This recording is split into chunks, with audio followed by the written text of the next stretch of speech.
دوسرا اس لیے آج جو اس راستے یعنی وہ راستہ جو انشاءاللہ پاکستان کو ایک عظیم قوم بنائے گا، وہ اس راستے کے اوپر ہم نکل چکے ہیں۔ ہمارے سپریم کورٹ نے آج ایک ایسا فیصلہ کیا کہ اس نے پاکستان کے آئین کو، پاکستان کے قانون کو انہوں نے آج اپ ہولڈ کیا، انہوں نے آج قائم کی قانون کی حکمرانی۔ اور یہ اب میں یہ کہنا چاہتا ہوں کہ یہ میری زندگی میں مجھے افسوس سے کہنا پڑتا ہے کہ بہت کم دفعہ ایسے ہوا ہے، اور کاش کہ یہ پہلے ہو جاتا تو آج پاکستان ایک وہ ملک ہوتا جو ایک خوشحال ترین ملک ہوتا۔ ہم آج ہمارے یہ حالات نہ ہوتے جو بدقسمتی سے آج پاکستان کے حالات ہیں کہ ہمیں ہر جگہ پیسے مانگنے پڑتے ہیں، قرضے مانگنے پڑتے ہیں، ہم ذلیل ہوتے ہیں، ہمارے لوگ ذلیل ہوتے ہیں، قوم کی عزت نہیں ہے، جو قوم اپنی عزت نہیں کراتی دنیا اس کی عزت نہیں کرتا۔ تو یہ قانون اور انصاف، رول آف لا، یہ جڑے ہوئے ہیں خوشحالی کے ساتھ۔ ایک قوم صرف وہ خوشحال ہوتی ہے جدھر ترقی ہوتی ہے، وہ جڑی ہوئی ہوتی ہے جس ملک کے اندر انصاف ہوتا ہے، قانون ہوتا ہے۔ نیلسن منڈیلا نے کہا تھا کہ اگر غربت ہٹانی ہے تو انصاف تو ہم ذلیل ہوتے ہیں۔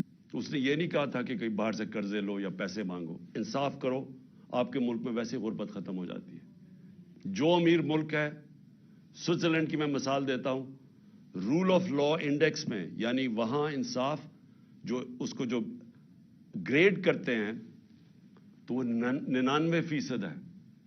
تو اس لیے وہاں خوشحالی ہے، کچھ بھی نہیں ہے، وسائل بھی نہیں ہے۔ تو آج میں اس لیے پھر بھی اپنی قوم کو مبارک دینا چاہتا ہوں کہ ایک بہت بڑا یہاں ایک مافیا بیٹھا ہوا ہے پاکستان میں، قبضہ گروپ ہے، اور یہ قبضہ کر کے بیٹھ کے اس ملک پہ پچھلی اپریل سے، اور انہوں نے ہر قسم کی پاکستان کے اندر جو بنیادی انسانی حقوق ہیں ان کو ختم کیا۔ انہوں نے ہر قسم کی قانون کی وائلیشن کی۔ انہوں نے وہ کام کیے جو کسی جمہوریت میں نہیں ہو سکتے، کہ وہ لوگ پہلے اقتدار میں آتے ہیں ایک آکشن کے ذریعے، الیکشن کے ذریعے نہیں، عوام کا مینڈیٹ لے کے نہیں آتے، پیسے خرچ کر کے، حرام کے پیسے سے لوگوں کو خرید کے ایک سازش کے تحت، اور بیرونی سازش ساتھ ملوائی انہوں نے اپنے ساتھ۔ پہلے ہم سمجھتے تھے کہ باہر سے سازش ہوئی ہے، انہوں نے ساتھ ملائی۔ یہاں کے جو میر صادق تھے، انہوں نے غداری کی، انہوں نے باہر سے قوتوں کو اپنے ساتھ ملا کے یہ سازش کی گورنمنٹ گرانے کی، اور اس کے نتیجے میں وہ لوگ آئے جنہوں نے وہ کام کیا ہے جو کسی جمہوریت میں ہو ہی نہیں سکتا۔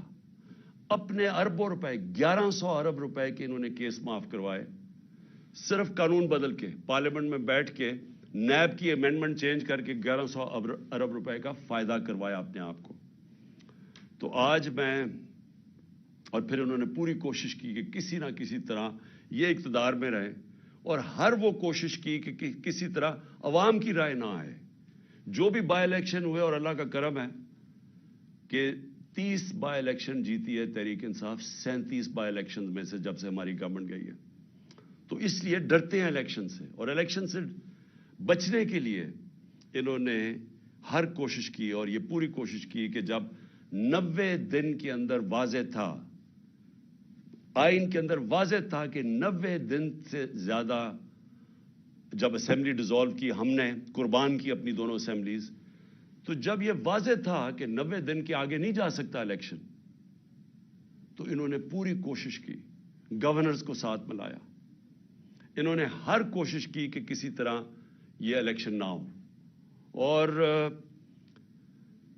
سپریم کورٹ نے جب آج فیصلہ کیا تو میں پہلے تو سپریم کورٹ کو یہ کہنا چاہتا ہوں کہ قوم آپ کے ساتھ کھڑی ہے، قوم اس ملک میں ترسی ہوئی ہے انصاف کے لیے، رول آف لا کے لیے، اور میں آپ کو یقین دلاتا ہوں کہ یہ 99 نہیں ہے، 98 99 میں جب اس نے اسی نون لیگ نے ایک سپریم کورٹ کے چیف جسٹس کو ڈنڈوں سے اٹیک کیا اور بھگوایا وہاں سے، اور پھر پیسے دیے، وہی رفیق تاڑڑ وہ پیسے لے کے بریف کیس لے کے گیا اور کوئٹہ بینچ خریدے، اور وہ چیف جسٹس جو سب آج تک سب سجاد علی شاہ کو سمجھتے ہیں کہ وہ ایک ایماندار دیانتدار چیف جسٹس تھا، اس کو سپریم کورٹ سے انہوں نے ہٹوایا، انہوں نے جوڈیشری کو تقسیم کیا۔ اور آج میں یہ دیکھ رہا ہوں لا منسٹر نے جو اسٹیٹمنٹ دی ہے شرمناک ہے، پھر سے جوڈیشری کو تقسیم کرنے کی کوشش کی، جبکہ 5 ممبر بینچ نے سب نے ایک ہی چیز کہی کہ 90 دن سے آگے نہیں جا سکتا، 90 دن کے اندر الیکشن ہوں گے، 5 نے یہ کہا، اور انہوں نے 2 نے نہیں اتفاق کیا، لیکن اس چیز کے اوپر تو 5 متفق تھے کہ 90 دن کے اندر الیکشن کروانے۔ اور میں یہ جو لا منسٹر کی جو کوشش ہے اور نون لیگ کی ہمیشہ یہ کوشش رہی ہے کہ یہ انصاف سے بھاگتے ہیں، یہ آزاد عدلیہ کو کبھی نہیں چاہیں گے، کیونکہ یہ سارے اداروں کو کنٹرول کر کے ہی غیر قانونی چیز کر سکتے ہیں۔ جب تک ججز ان کے کنٹرول میں نہ ہوں، اور یہ جب ایک جج کو ٹیلی فون کر کے کہہ رہے ہیں کہ بے نظیر کو 3 سال نہیں 5 سال سزا ملنی چاہیے، یہ اس طرح کے ججز چاہتے ہیں۔ ان کو کبھی بھی آزاد اور کریڈیبل دیانتدار عدلیہ ان کو کبھی بھی پسند نہیں تھی۔ اور یہ آج حیرت یہ ہے کہ سپریم کورٹ کا فیصلہ آ گیا، لیکن ایک فضا ملک میں بنی ہوئی ہے کہ پھر بھی شاید 90 دن میں الیکشن نہ ہو۔ یہ اس سے کیا چیز ہمیں سمجھ آتی ہے کہ اتنا نقصان پہنچایا ہے اس مافیا نے، یہ شریف مافیا اور زرداری مافیا نے اتنا نقصان پہنچایا پاکستان کے اداروں کو کہ لوگوں کو اعتماد ہی اٹھ گیا ہے۔ اب سپریم کورٹ جب فیصلہ کر دے تو اس پہ گنجائش کیا رہ گئی؟ لیکن آپ تجزیہ نگار دیکھیں، سارے کہہ رہے جو ہوں گے بھی 90 دن میں الیکشن یا نہیں ہوں گے۔ یہ سوال ہی کرنے کا مطلب یہ کہ اتنا نقصان پہنچایا پاکستان کی جمہوریت کو، پاکستان کے اداروں کو، کہ لوگوں کو اب اس چیز پہ اعتماد ہی نہیں ہے کہ یہ ہوگا یا نہیں ہوگا۔ میں آج اپنی پارٹی کی طرف سے، پاکستان کی عوام کی طرف سے پھر سے اپنے سپریم کورٹ کو یہ پورا یقین دلاتا ہوں کہ ہم سب آپ کے ساتھ کھڑے ہیں۔ ہم انشور کریں گے، ہم پورا زور لگائیں گے کہ کوئی چیز اب غیر آئینی نہ ہو، کسی طرح یہ مافیا اپنے آپ کو بچانے کے لیے، پھر نہ الیکشن سے نکلنے کے لیے کوئی ایسے حربے نہ استعمال کرے جو انہوں نے 99 میں کیے تھے۔ آج کل سوشل میڈیا کا زمانہ ہے، دنیا بدل چکی ہے۔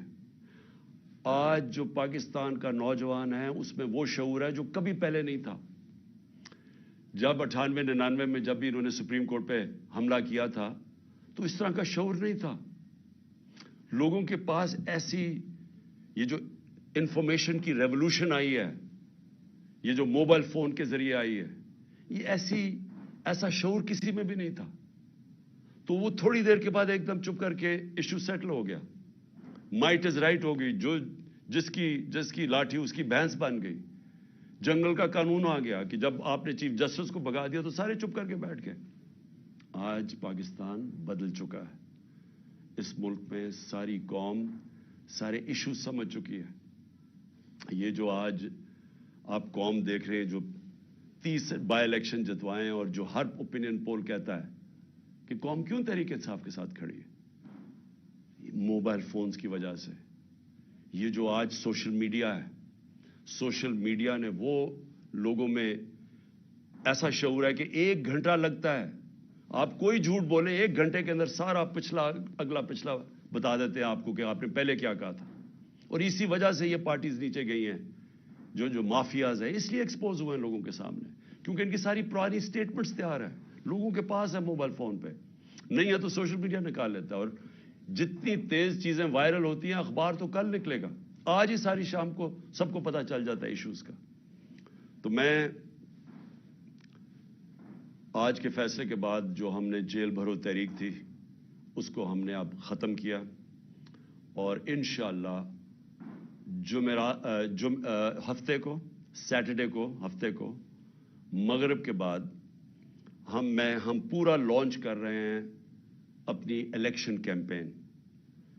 ہر ڈسٹرکٹ کے اندر میں اپنی کارکنوں کو, تحریک انصاف کے عہدیداروں کو آج بتا رہا ہوں کہ ہر ڈسٹرکٹ میں آپ نے نکلنا ہے, کارنرز میٹنگ کرنی ہے, ایک جلسہ کرنا ہے, اور ادھر میں آپ سب کو اپنے یہاں سے خطاب کروں گا, اور اس کا مقصد یہ ہوگا کہ قوم کو میں یہ بتاؤں گا کہ جس دلدل میں ہم آج پھنس گئے ہیں اس سے نکلنا کیسے آپ, تو وہ کون سے ہم نے چیزیں کرنی ہیں پاکستان کو نکالنے کے لیے, کیونکہ یہ جو بیٹھے ہیں تو اب تو سیدھا مزید اندھیرے اور دلدل میں جا رہا ہے ملک, ان کے پاس تو اب کوئی راستہ نہیں ہے. انہوں نے جو معیشت کو جدھر پہنچا دیا ہے, اب تو ان کے پاس کوئی اس کا راستہ ہی نہیں ہے. ان کا تو صرف ایک ہی راستہ ہے کہ کہیں سے قرضے لے لو, لیکن کیسے قرضے واپس کرنے ہیں ان کے پاس تو کوئی روڈ میپ نہیں ہے, اور نہ باہر کی کوئی بھی سرمایہ کار یا فورن انویسٹرز, نہ ان کا کوئی اعتماد رہ گیا ان پہ, نہ اندر سے کسی کا رہ گیا. اور وہ جو موڈیز کی لیٹسٹ ریٹنگ آئی ہے, جو کریڈٹ ایجنسی ہے جو فیصلہ کرتی ہے کہ ملک کی کتنی سکت ہے, کتنی طاقت ہے قرضے واپس کرنے کی, تو اس میں تو سب سے نیچے پاکستان اب پہنچ گیا. پاکستان کی تاریخ میں کبھی اتنا نہیں نیچے گرا. تو باہر سے نہ کسی نے کوئی پیسہ لگانا ہے پاکستان میں, نہ اندر سے, تو ان کے پاس تو اب ایک بند گلی میں پہنچ گئے ہیں, پاکستان کو پہنچا دیا ہے. تو انشاءاللہ ہفتے کی رات کو میں آپ کے سامنے ایک روڈ میپ رکھوں گا, کیونکہ الیکشن اب ہم اپنی کیمپین اناؤنس کرتے ہوئے آپ سب کو بتائیں گے کہ ہم نے اب کرنا کیا, آگے ہم نے کیسے, کون سے وہ قدم اٹھانے ہیں جو انشاءاللہ پاکستان کو اس مشکل مرحلے سے نکالے گا. میں جو دوسری بات کرنا چاہتا ہوں آج وہ یہ کہ پچھلے 10 مہینے میں جس طرح کے پاکستان میں ہمارے لوگوں کی بنیادی حقوق جس طرح ان کو پامال کیا گیا, رد کیا گیا, جو ہمارے خلاف پرسیکیوشن کی گئی, انتقامی کارروائی کبھی پاکستان کی تاریخ میں ایسے نہیں ہوئی. یعنی جو انہوں نے ہمیں کرش کرنے کی کوشش کی, اور جیسے جیسے تحریک انصاف کی مقبولیت بڑھتی گئی اتنے ہی انہوں نے وہ زیادہ وہ قدم اٹھائے ہمارے خلاف ہر قسم کی, یعنی کیسز بنانا, تشدد کرنا, جو کبھی پاکستان میں کسی اپوزیشن کے اوپر اس طرح نہیں, کسی جمہوریت میں نہیں ہوا.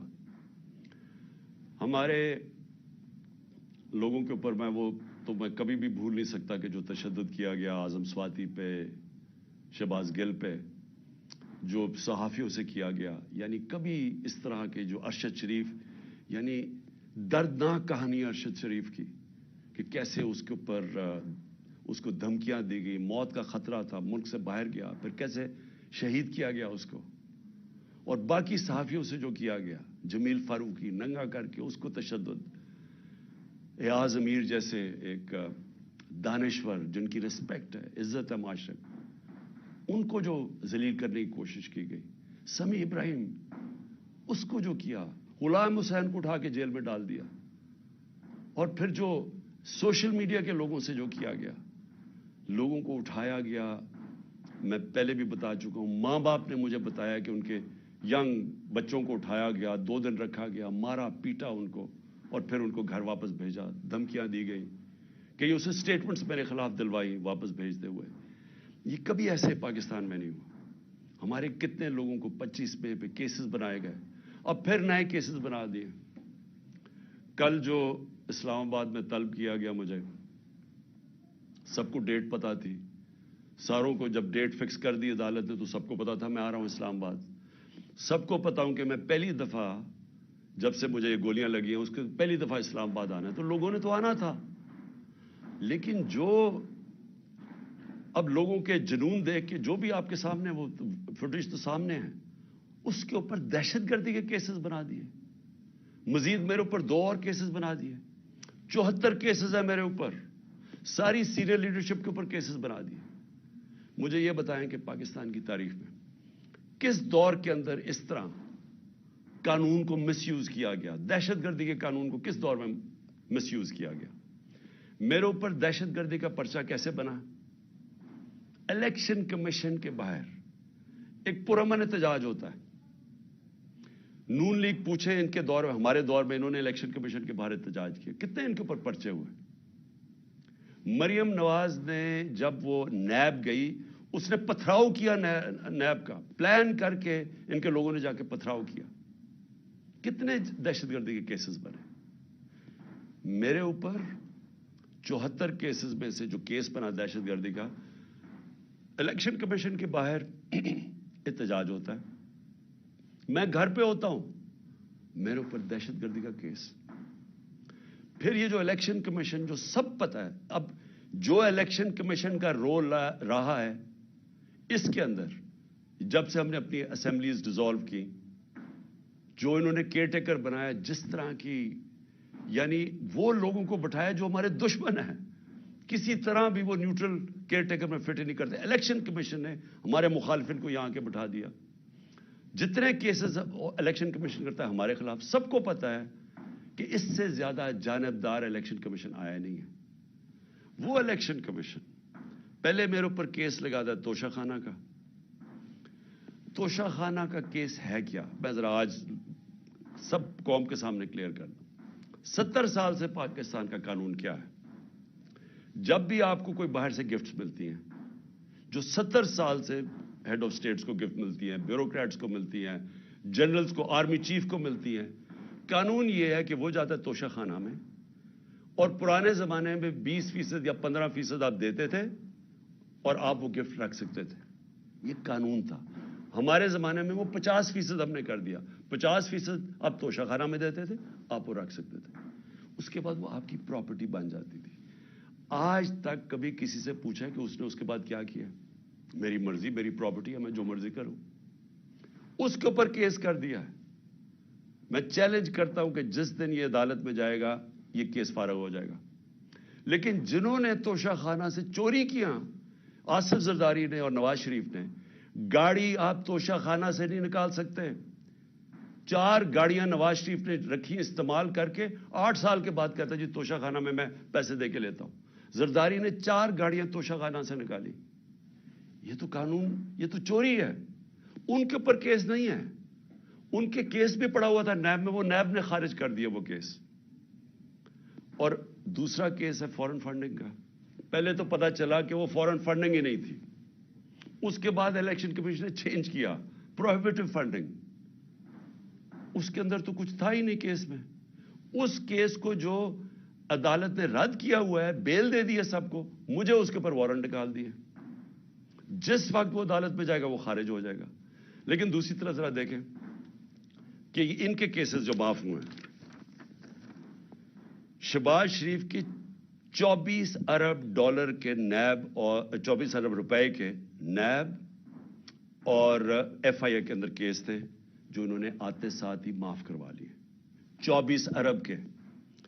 نواز شریف کے ایون فیلڈز کے اندر، مریم نواز کے ایون فیلڈ ریفرنس میں جو یہ مے فیئر کے فلیٹ ہیں، کیونکہ میں یاد کرا دوں لوگوں کو، یہ ہم نے نہیں اس کے اوپر کیس کیا تھا جو سارا وقت میرے اوپر یہ سب بولتے ہیں. یہ کیس ان کا انکشاف ہوا تھا پیناما میں. پیناما کے اندر دنیا میں بڑے بڑے لوگوں کا، پرائم منسٹرز کا، وزیروں کے انکشاف ہو گئے تھے جن کی پراپرٹیز چھپائی ہوئی تھی ان میں. اس میں مریم نواز پکڑی گئی. 4 مے فیئر کے 5 ارب روپے کے جو فلیٹس تھے وہ نکلا اس کی ملکیت. کیس تو ادھر شروع ہوا تھا اور ان کے بیٹے، ان کے بھائی نے ٹی وی پہ جا کے کہا ہاں جی یہ مریم نواز کی ملکیت ہے اور وہ اس کی اونر ہے. وہ ہے 5 ارب کا. پھر چودھری شوگر مل میں 250 کروڑ کا کیس ہے. پھر نواز شریف کا چودھری شوگر مل میں اس کے اوپر بھی 250 کروڑ روپے کا کیس ہے. اور پھر توشہ خانہ میں 25 کروڑ کا کیس ہے. یہ سب معاف ہو چکے ہیں. آصف زرداری کی پاک لین ریفرنس میں 3 ارب 70 کروڑ روپے کا اس کا پاک لین ریفرنس ہے. اور اس کا جو فیک بینک اکاؤنٹ کیسز ہیں وہ ہیں 33 ارب کے. یہ ہیں ان کے، اس کے زرداری کے 37 ارب روپے کے کیسز ہیں. اور اس کے اوپر کوئی بات نہیں ہو رہی. 1100 ارب روپے کے ان کے سارے کیس معاف ہو گئے ہیں جب سے یہ آئے ہیں. اور یہ کبھی وہ توشہ خانہ پکڑتے ہیں، کبھی وہ فورن فنڈنگ پکڑتے ہیں. میں یہ بھی آج کہتا ہوں کہ جس دن ہم ساری پارٹیز کی ان کے اکاؤنٹ سامنے آئے. جی پوچھے تو صحیح یہ کدھر سے پیسے اکٹھے کرتے ہیں؟ ہم تو 8 سال سے اسکروٹی ہو رہی ہے ہماری. ہمارے پاس 40,000 ڈونر بیئرس ہے جو لوگوں کو کال کر کے کہتے ہیں انہوں نے کہا ہم نے پی ٹی آئی کو پیسے دیے ہیں. ذرا مجھے بتائیں ان کے پاس پیسہ کدھر سے آتا ہے؟ اور جس دن اس کی وجہ سے الیکشن کمیشن کا کیس نہیں سن رہا, وہ سامنے ہی نہیں آتا. عدالت کہہ بیٹھی ہے کہ ساری پارٹیز کے اکٹھے کیس سنے جائیں, لیکن ان کے کیس سامنے نہیں آتے. تو ہمارے اوپر کیسز کے علاوہ میں جو بتانا چاہتا ہوں کہ جس طرح جنرل امجد کو پکڑا گیا, میں تو جنرل امجد کو نہیں جانتا, میں تو ان کو ٹی وی پہ سنتا تھا. لیکن اگر کسی کو کوئی شک ہے کہ اگر کوئی محب وطن پاکستانی جو اس ملک کی درد رکھتا ہے, جس طرح وہ بولتے ہیں اور اپنے دل کی بات کرتے ہیں, اس کو اگر اٹھا کے جیل میں ڈال دیا, اور یعنی ہم سب اپنے آپ سے پوچھیں نا کہ اس کا مطلب پاکستان میں تو جمہوریت ختم ہو گئی ہے. یہ تو کوئی یہاں تو کوئی پولیس اسٹیٹ بن گئی ہے. یہاں تو ایسا خوف آ گیا ہے, کوئی سچ نہ بول دے, کسی طرح لوگوں کو کنٹرول کرو, میڈیا کی کس طرح آواز کنٹرول کرو.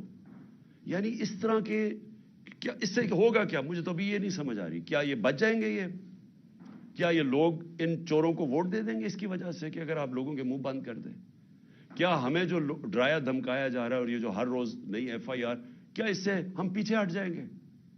ہمارے لوگ اس وقت جو جیلوں کے اندر گئے ہیں, جیل بھرو تحریک میں, ہر دوسرے شہر میں جاتے تھے اور زیادہ لوگ جیلوں کے لیے تیار ہو جاتے تھے. انہوں نے حالانکہ جیلوں میں ہم پولیٹیکل پرزنرز یہ جا رہے ہیں, ہم سیاسی پرزنر, کوئی مجرم نہیں ہے, لیکن جیلوں میں ایسے رکھ رہے ہیں جیسے کہ کوئی دہشت گرد آ گئے یا کوئی ڈاکو آ گئے یا کرمنلز آ گئے, اس طرح کی ٹریٹمنٹ دے رہے ہیں. لیکن اس سے کوئی ڈرا نہیں ہے. لوگوں کا ہر شہر میں اور زیادہ لوگ تیار ہو گئے جیل میں جانے کے لیے. اور میں نے تو ابھی کال دینی تھی سارے پاکستان کے لیے. اگر یہ الیکشنز نہ کرواتے تو میرا اگلا تھا کہ ایک دن میں نے سارے پاکستان کو کال دینی تھی, سب ہم جا کے جیل بھر دیں. کیا کریں گے یہ؟ تو یہ خوف ہی دلوا رہے ہیں نا. یہ قوم اس خوف کی زنجیریں انہوں نے توڑ دی ہیں. کسی کو خوف نہیں ہے اس کا, لیکن ملک کو تباہی کی طرف دھکیل رہے ہیں. یہ سارے جو حربے استعمال کیے جا رہے ہیں ملک کو ادھر دھکیل رہے ہیں جدھر شاید کوئی بھی نہ نکال سکے اگر یہ زیادہ دیر بیٹھ گئے. میں ایک آج بات کرنا چاہتا ہوں, آخری 2 پوائنٹس ہیں میرے اوپر حملہ ہوتا ہے, مجھے پتا ہوتا ہے, اس سے پہلے میں بولتا رہا کہ میرے اوپر حملہ کرنے لگے ہیں, یہ میرے اوپر اٹیمپٹ ہونے لگا ہے, دینی انتہا پسند کے نام پہ مجھے مارا جائے گا. میں کہتا رہا اور میں نے کہا کہ اس میں طاقتور لوگ شامل ہیں, نام نہیں میں نے لیے. جب میرے اوپر اٹیمپٹ ہوا اور اللہ کی کوئی خاص ہی کرم تھا, اس نے مجھے بچا لیا, تو اس کے بعد میں نے ان 3 لوگوں کے نام لیے, ڈرٹی ہیری, شہباز شریف اور رانا ثناءاللہ. یہ تینوں شامل تھے. اور نواز شریف کو پتا تھا لندن میں بیٹھ کے. تسنیم حیدر کا جو لندن میں اس نے بات چیت کی, اس کا بیان کیوں نہیں ریکارڈ کیا گیا؟ ہمارے جے آئی ٹی نے کیا, اس کو جے آئی ٹی کو ختم کر دیا. جے آئی ٹی کو وہ کیا کہتا ہے کہ اس نے خود سنا نواز شریف کو کہتے ہوئے کہ عمران خان اور ارشد شریف کو مروانا ہے. وہ بیان یہ دیتا ہے اور جا کے اس نے پولیس اسٹیشن میں یہ بیان دیا ہے. اس کا جو وکیل ہے مہتاب, اس نے کنفرم کیا ہے کہ پولیس میں وہ بیان دیتا ہے کہ یہ وہاں پلان بنا تھا مجھے مروانے کا اور ارشد شریف کو, اور مدد مانگ رہا تھا اس کی کہ پرووائڈ کرے کہیں مارنے والا shooter. J I T record کرتی ہے تسیم کی اس کی جو ویڈیو ہے.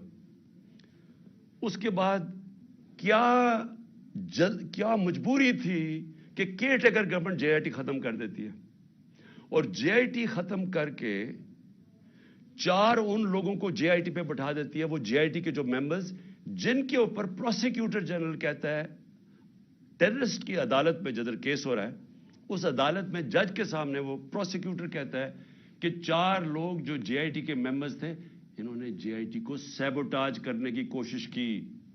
ان کے اوپر کاروائی ہونی چاہیے. ان کو آپ JIT کے اوپر لے آئے ہیں یہ لوگ, ان کے ذریعے اب انویسٹیگیشن ہوگی. میرا اپنی ساری قوم کے سامنے سوال یہ ہے کہ کون ڈرا ہوا ہے اتنا زیادہ؟ کیوں ڈرے ہوئے ہیں یہ؟ اگر یہ بے قصور ہیں تو JIT کو کام کرنے دیتے.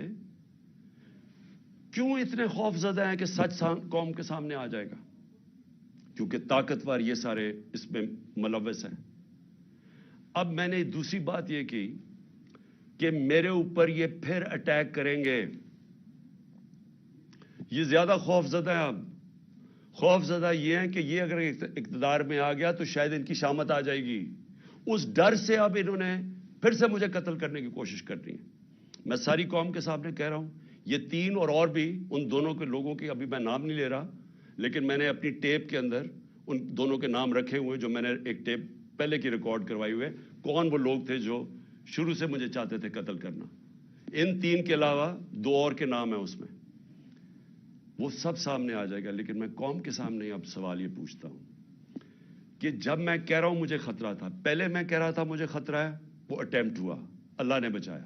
اب میں پھر کہہ رہا ہوں میرے پہ خطرہ ہے. میں اب یہ سوال پوچھتا ہوں کہ مجھے یہ عدالتوں میں جو دھکیلتے ہیں, کیا ان کو پتہ نہیں کہ میری جان خطرے میں ہے؟ میں نے جب لاہور ہائی کورٹ سے میرے جو وکیل تھے خواجہ طارق رحیم, انہوں نے وہ جج کو بتایا کہ دیکھیں اس کی جان خطرے میں ہے, آپ کو جب تک سیکیورٹی نہیں پرووائڈ کریں گے اس کو یہاں عدالت میں نہ لے کے آئیں. جج صاحب نے کہا, پولیس کو آرڈر کیا کہ اس کو سیکیورٹی پرووائڈ کی جائے, لیکن عدالت میں آنا پڑے گا. جب میں ہائی کورٹ پہنچا تو وہاں پولیس سیکیورٹی کیا پرووائڈ کرتی, پولیس ہی بھاگ گئی. میں گاڑی میں بیٹھا رہا بڑی دیر کیونکہ وہاں کوئی سیکیورٹی نہیں تھی. آخر میں کیونکہ میں اپنی عدلیہ کی عزت کرتا ہوں اور کروانا چاہتا ہوں قوم کو, اس کی وجہ سے میں پھر چل کے گیا وہاں. اس کے بعد اب پھر 3 مجھے پیشیاں بھرنی پڑی اسلام آباد میں. اور پیشیاں یہ ہیں کہ جناب دہشت گردی کا میرے پر کیس جو ہے کہ میں وہاں تھا بھی نہیں, وہ ادھر الیکشن کمیشن کے بعد جدھر مظاہرہ ہوتا ہے میرے پر کیس ہے. اس طرح کے کیسز ہیں. یہ کیسز نہیں ہے کہ اربوں روپے کی ملک کا پیسہ چوری کر کے ملک سے باہر لے گیا جو ان چوروں نے کیا ہوا ہے. اس کے اوپر 3 مختلف جگہ پہ مجھے پیشی کرنی پڑی. کوئی پولیس سیکیورٹی نہیں تھی, کوئی بھی کسی ٹائم پہ واردات کر سکتا تھا. اور مجھے بچانا کس نے تھا؟ میں اپنی عدلیہ سے آج کہنا چاہتا ہوں کہ کس نے مجھے ڈیفینڈ کرنا ہے؟ جنہوں نے مجھے ڈیفینڈ کرنا ہے ان سے ہی مجھے خطرہ ہے. کیا انٹیریئر منسٹر مجھے ڈیفینڈ کرے گا؟ یہ شہباز شریف کرے گا؟ ان کے نیچے ساری فیڈرل گورنمنٹ کی ایجنسیز ہیں, ان کے نیچے پولیس ہے, تو خطرہ تو ان سے ہے. کیا ڈرٹی ہیری مجھے ڈیفینڈ کرے گا جو خود ہی سب سے بڑا خطرہ مجھے اس سے ہے؟ کون ڈیفینڈ کرے گا؟ تو مجھے ان پبلک جگہوں پہ لے کے جا رہے ہیں, جبکہ میں یہ بتا دوں جو نوید جو شوٹر ہے جس نے مجھے گولیاں ماری تھی, یہ 3 میری ٹانگ پہ اور اوروں کو لگی تھی, اس کی ٹرائل اس کو عدالت نہیں جانا پڑا کیونکہ وہ کہتے ہیں اس کی جان کو خطرہ ہے. اس کی جیل میں ہو رہی ہے ٹرائل, اس کی ویڈیو کانفرنس پہ ہو رہی ہے. تو میری کیوں نہیں ہو سکتی؟ میں نے جرم کتنا, جو قتل کرنے والا ہے وہ تو وہاں بیٹھ کے اس کا ٹرائل ہو رہی. مجھے ہر جگہ عدالتوں پہ لے کے جا رہے ہیں. میں چیف جسٹس صاحب کو لیٹر لکھوں گا کہ ہمارے دور میں جب میں پرائم منسٹر تھا تو ایک جج صاحب نے نواز شریف کو کوئی بیمار ہوا, اور آپ پتہ سارا وہ فیک بیماریاں تھیں, ہر چیز ہی اس کی 2 نمبر ہوتی ہے. جب وہ بیمار ہوا تو ہمیں فیڈرل گورنمنٹ کو حکم آیا کہ آپ ذمہ دار ہوں گے اگر اس کو کچھ ہوا. تو مجھے کچھ ہوا تو کون ذمہ دار ہوگا؟ کیونکہ جنہوں نے ذمہ دار ہونا وہ تو خود ہی مارنے کے چکر میں ہے مجھے.